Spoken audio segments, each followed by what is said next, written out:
Сәлем барлығына, сіздермен бірге мен Сайлау Абдин.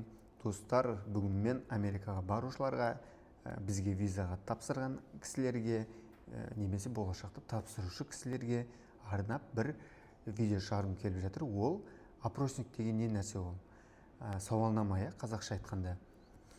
Сізбенен бірге жұмыс жасау барысында ең бірінші жіберетін сіздерге сообщениемен сұрақтар бар. 25-30 шақты сондай сұрақ, ключевой сұрақтар ең маңызды. Сол сұрақтар не үшін жібереміз, не үшін керек ол, ішіндегі барлық ответтер, жауаптары. Сол жайында бүгін сіздерге айтып беремін.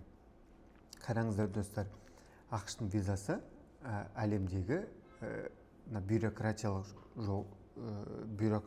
тұрғыдан, яғни документтер жинау бойынша бұл ең қиын елдердің бірі. Консулдар детально сіздің бүкіл ақпараттарыңызды сұрайды.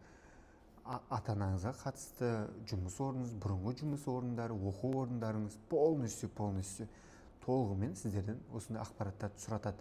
Міне, опросник деген осыған қатысты сіздердің өмірбаяндарыңыз. Енді сіздерге опросник жіберген уақытта көп адамдар сұрап жатады, бұны қалай толтыру керек, бұл қалай болу керек деген секілді.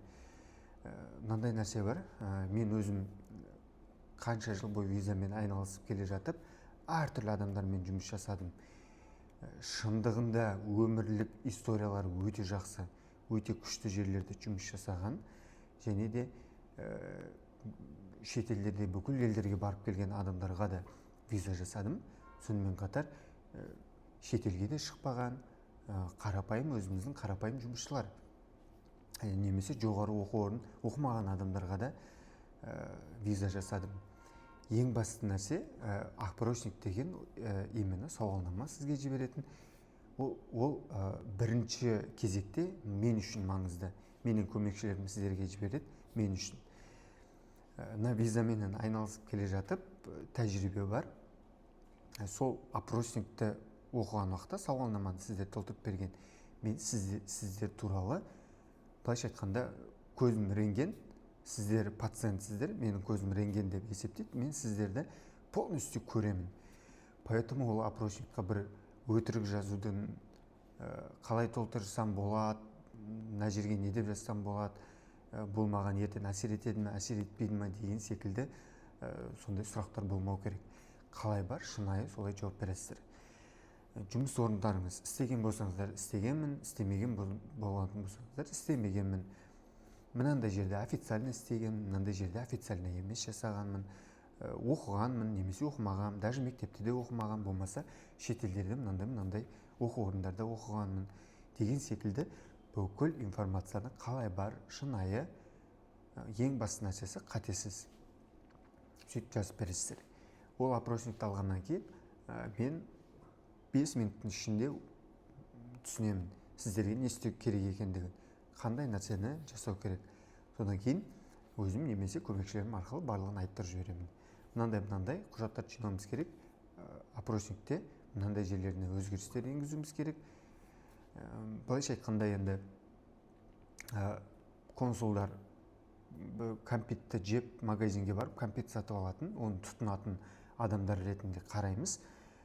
Кәмпиттің іші сіздердің өздеріңіз, енді бізге сыртқы оберткасы деп атайды, сыртқы жылтыры, сыртқы пакеті, не деп айтсақ болады.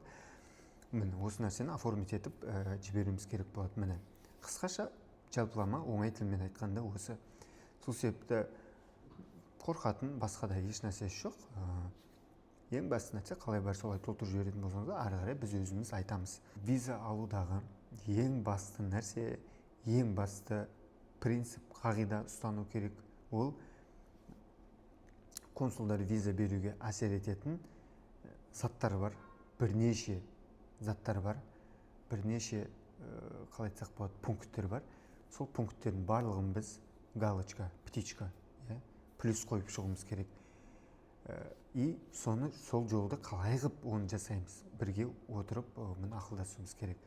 Менің визаға қызмет ақы алуымдағы бүкіл жұмыстарым осы. Енді осы сауалнама, опросник толтырылғаннан кейін сол документке біз алып, уже официально ДС-160 анкетасын толтырып, консулдарға жібереміз.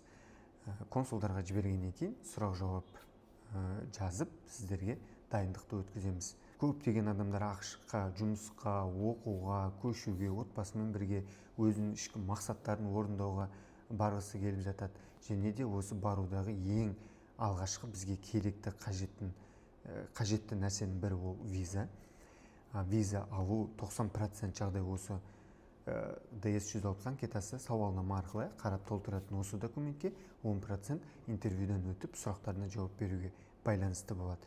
Алдындағы видеода айтқанымдай, біздің ең бірінші мақсатымыз консулдарды толыққанды сендіру сіздің визаға лайықты екендіктеріңізге. Сол себепті қолымызға көптен күткен визамызды алып, ақш-қа барып, алға қойған мақсаттарымызды орындау үшін, яғни визаны алу үшін осындай кішігірім бір жол белес бар. Соны бірге отырып, әндетіп жүріп, жалпы өтуіміз керек. Сіздермен болғанмен Сайлау Абди, сау болыңыздар.